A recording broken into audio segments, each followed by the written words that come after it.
Berilah kami kepercayaan agar supaya kami melanjutkan apa yang sudah kami lakukan, dan kami akan tingkatkan yang masih belum sempurna, dan kami akan selesaikan pekerjaan yang belum selesai.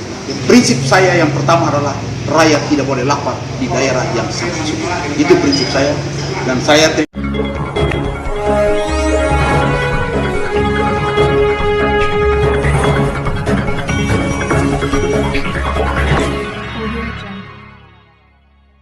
Pemirsa yang budiman di mana saja Anda berada, terima kasih telah mengunjungi channel Suara Fakta Hukum. Jangan lupa like, subscribe, dan komentar.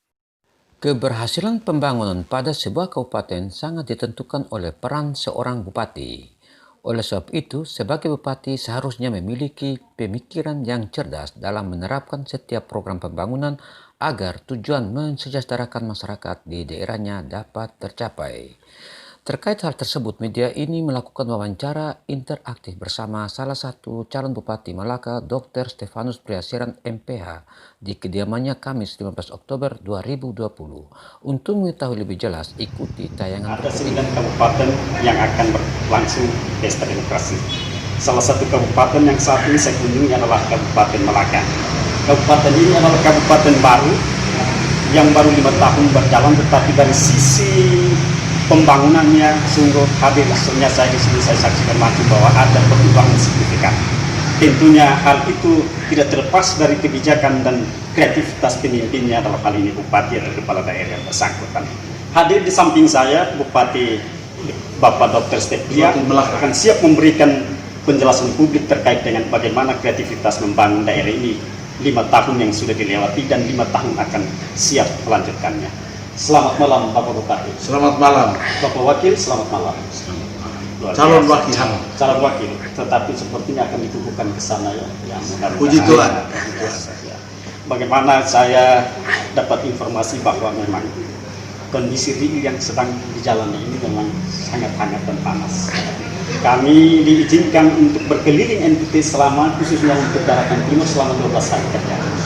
Dan malam ini kami ada di Malaka, dan syukur kami bertemu Bapak berdua dalam keadaan sehat walafiat.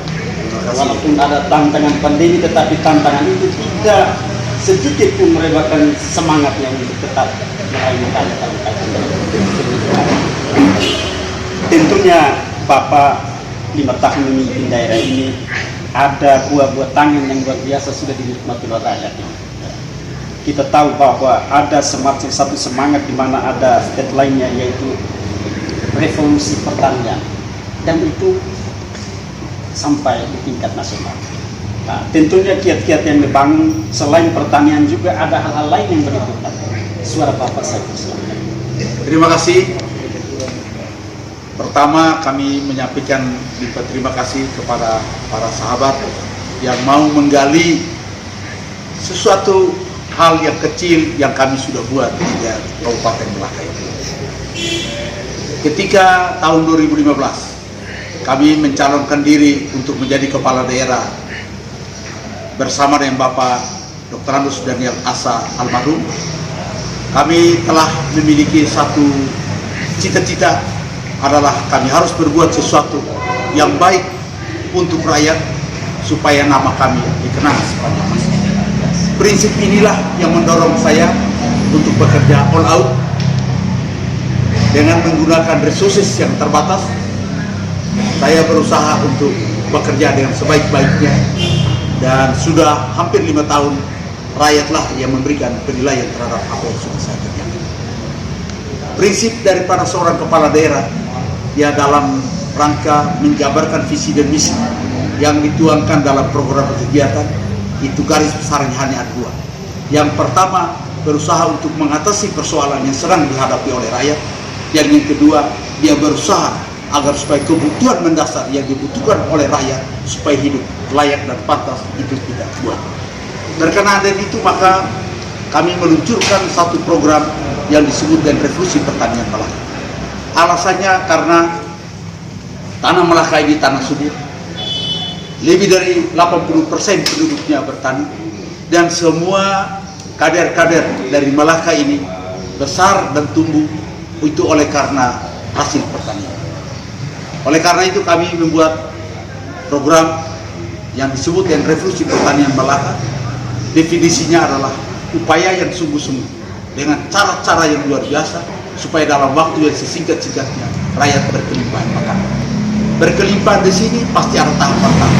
Yang pertama adalah untuk makanan rakyat harus memiliki makanan.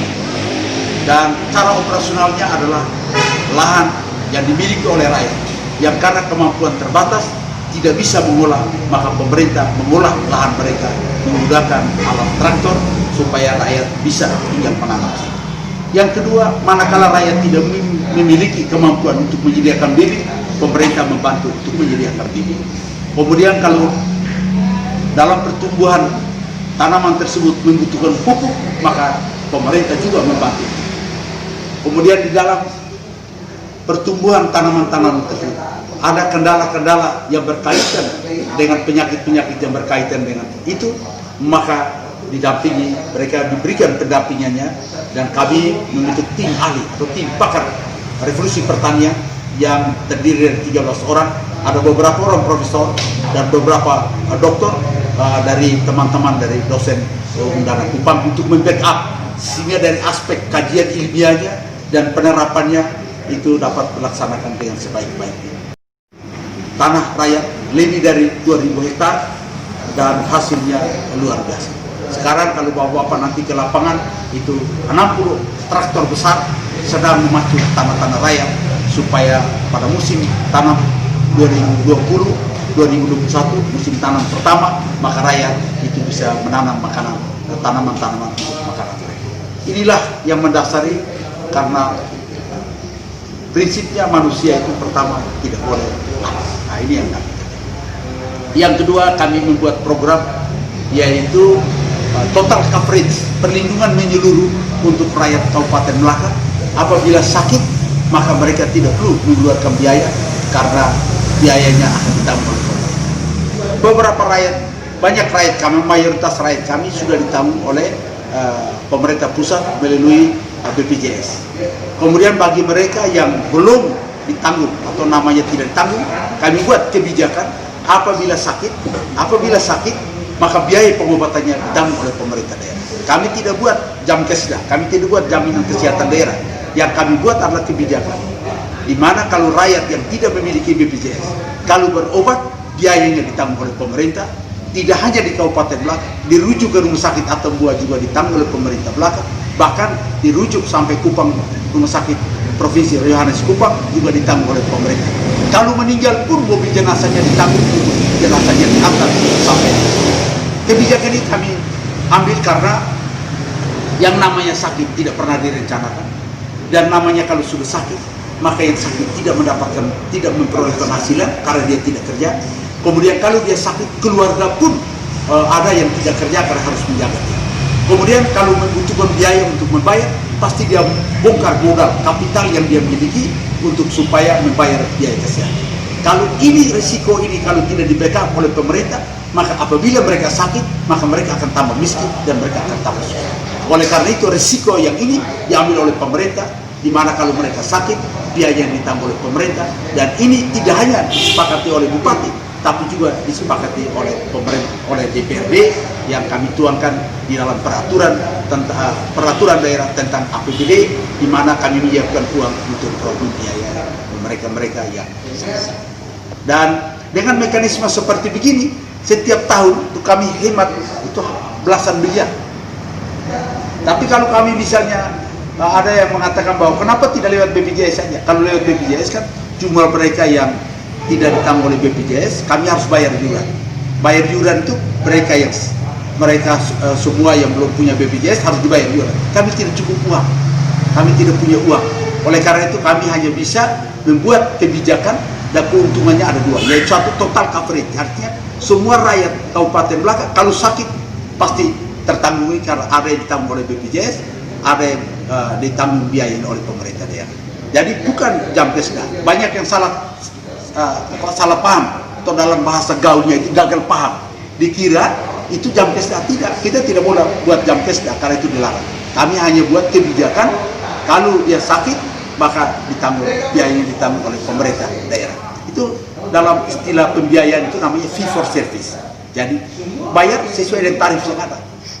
Di Kabupaten Melaka ini kalau setiap musim hujan pasti ada banjir dan rakyat sangat menderita.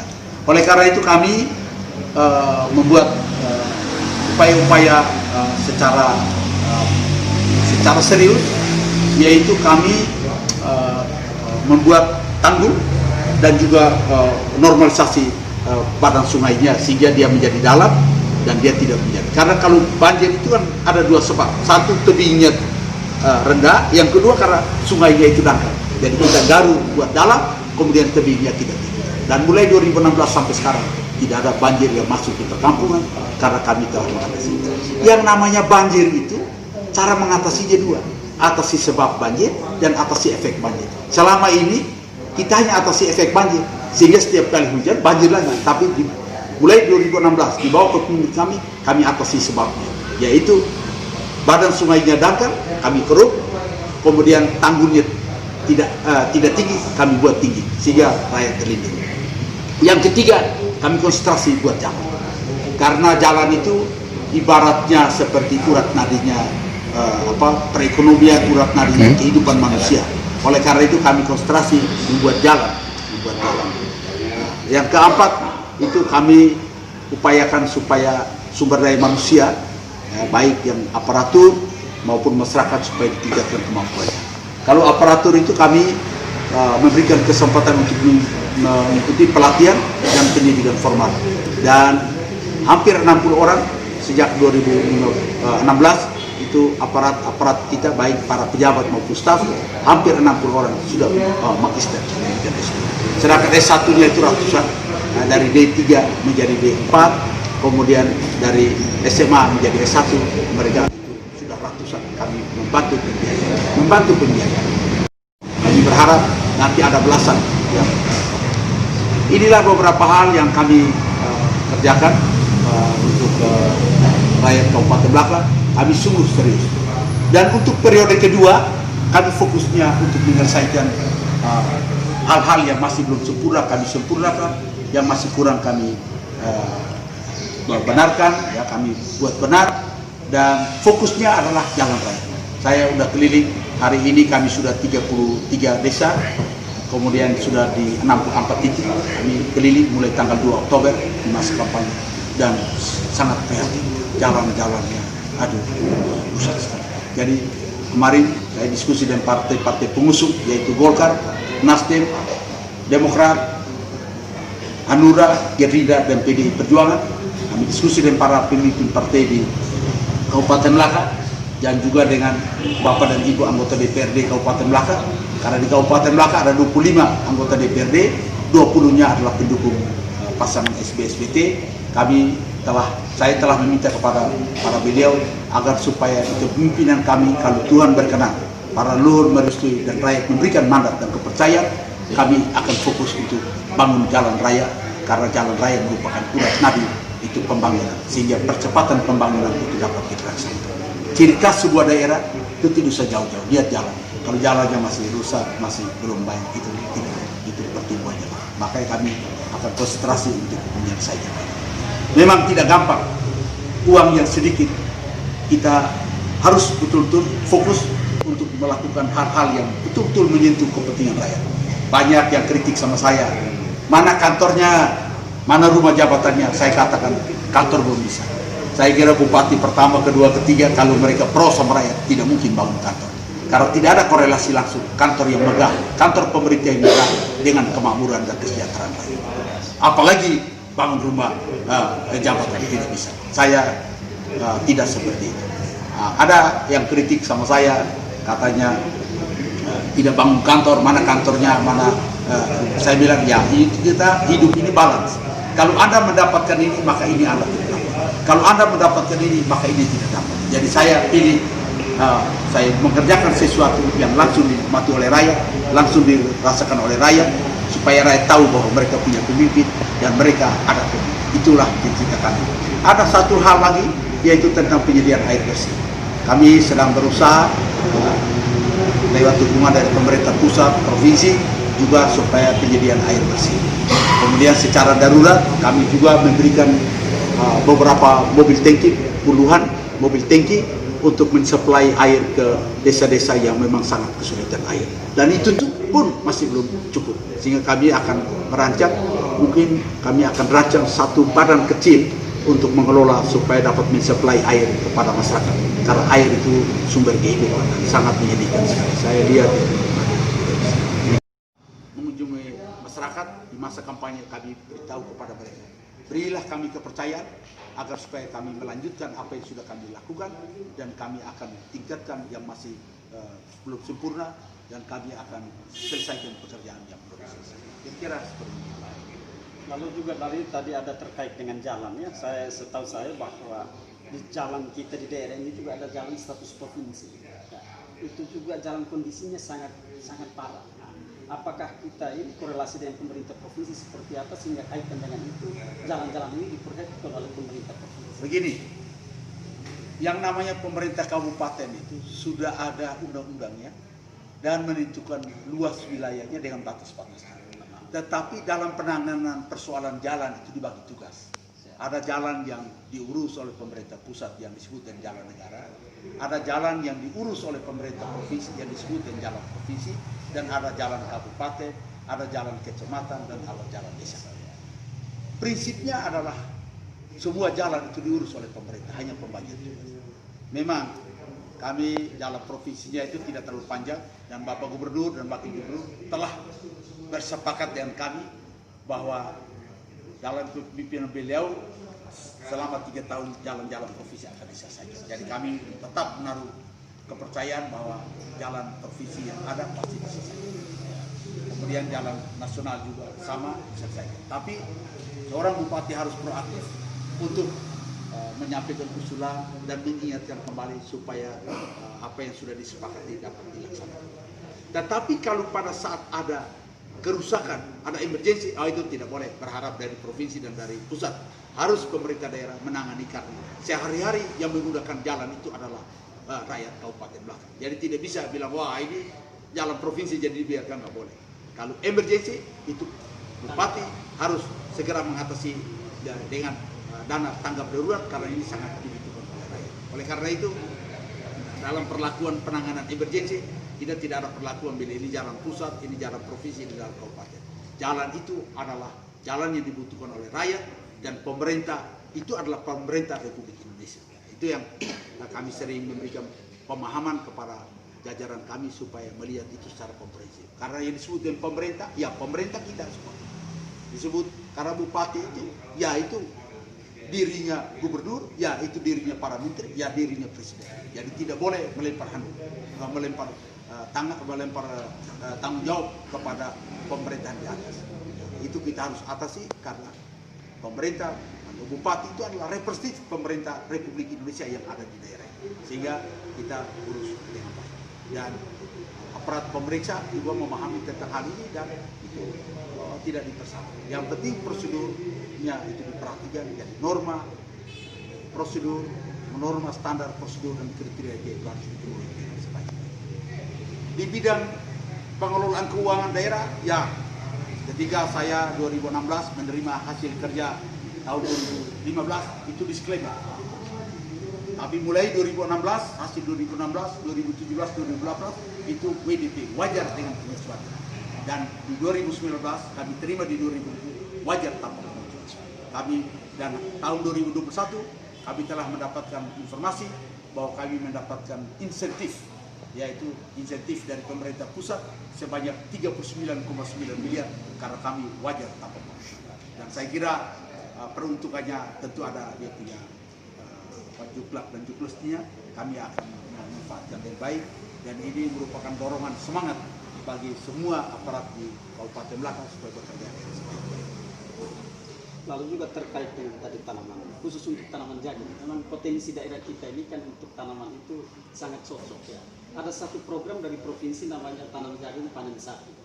Ini apakah juga akan kita kerjasamakan atau seperti apa? Ya, jadi semua program baik dari pusat maupun dari provinsi yang dalam rangka untuk percepatan kesejahteraan dan kemakmuran rakyat harus saling dukung, karena yang namanya pemerintah itu satu, hanya kita bagi tugas.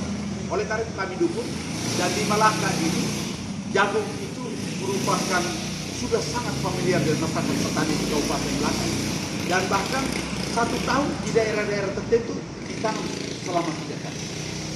Ditanam selama 3 kali dan panennya juga luar biasa.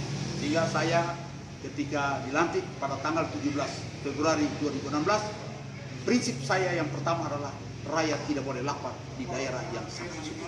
Itu prinsip saya, dan saya terima kasih karena program ini dijalankan dengan baik oleh para kepala perangkat daerah, para camat, para kepala desa, dan juga terutama para petani yang meresponsnya dengan baik. Saya kampanye ini terus terang, saya kampanye ini tidak susah karena program program. Mereka mengatakan kami tetap pilih bupati, kami punya SPS karena buat kebun untuk kami.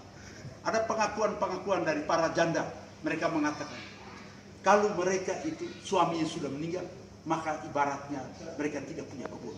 Tapi sekarang ini kalau suaminya, karena suaminya itulah yang pacul tanah dan balik tanah. Tapi sekarang kalau suaminya sudah meninggal, mereka sedih karena suaminya meninggal, tapi status kebun mereka tetap karena pemerintah yang pacul untuk mereka.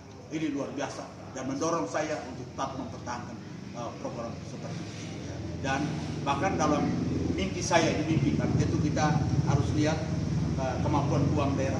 Mimpi saya itu adalah setiap desa punya 1 traktor, terutama di daerah-daerah yang memang andalanya itu saya ada bermimpi seperti itu. Tapi kita harus realistis sesuai dengan kemampuan keuangan daerah yang ada di bawah. Uang kami hanya 850 miliar dan dipakai untuk semua, termasuk untuk bayar gaji, operasional kantor, semuanya 8.000. Tapi kami fokus pada beberapa program supaya rakyat merasakan bahwa pemekaran wilayah memberikan manfaat kepada mereka, supaya mereka tahu bahwa keputusan pemerintahan atasan bersama dengan DPR RI untuk pemekaran daerah ini betul-betul jitu sehingga rakyat mendapatkan manfaat. Lalu juga Pak Bupati, ada satu tambahan terkait dengan tenaga kerja anak-anak yang mereka walaupun berpendidikan tinggi tetapi mereka terkendala ketika masuk dalam dunia kerja.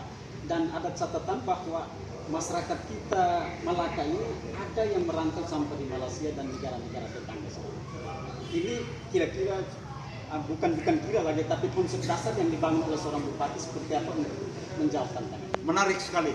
Inilah salah satu yang membuat saya tidurnya belum nyenyak, karena tenaga-tenaga kerja dari Melaka itu banyak yang kerja di luar, di Malaysia, ya, di Jawa, di Bali, di Kalimantan, Sulawesi, ya, itu di luar. Karena apa? Karena lapangan pekerjaannya tidak ada. Itu program. Makanya saya minta kepada Bapak Gubernur dan Bapak Menteri untuk memanfaatkan potensi yang ada di Melaka. Salah satunya itu adalah garam. Ya, jadi mungkin teman-teman pernah mendengar itu mengenai program garam. Nah, kami canangkan untuk 5.000 hektar, 5.000 hektar garam di sini, dan sekarang sedang dilakukan penggarapannya dan juga sedang dilakukan uji coba tentang metode dan mekanismenya. Dan kalau 5.000 hektar garam ini terjadi, maka dia akan menyerap tenaga kerja luar biasa. Karena 1 hektar itu bisa menyerap 5 sampai 8 tenaga kerja. Jadi kalau kita ambil yang minimal saja 5, maka kalau 5.000 hektar, maka dia akan menyerap tenaga sebanyak 25.000 tenaga kerja. Inilah yang menjadi semangat kami untuk mendukung. Tapi sampai sekarang mereka masih mencari untuk menemukan metode. Karena potensi pantai kami 81 km, jadi panjang laut kami, pantainya 81 km tanpa ada tebing, tidak ada tebing, kecuali hanya ada muara dipisahkan oleh muara-muara sungai besar Beninai dan beberapa muara sungai-sungai kecil. Lainnya itu datar semua tanpa ada tebing. Oleh karena itu kami salah satu program kami sangat senang, tapi ini ketergantungannya tinggi sekali karena tergantung kepada investor.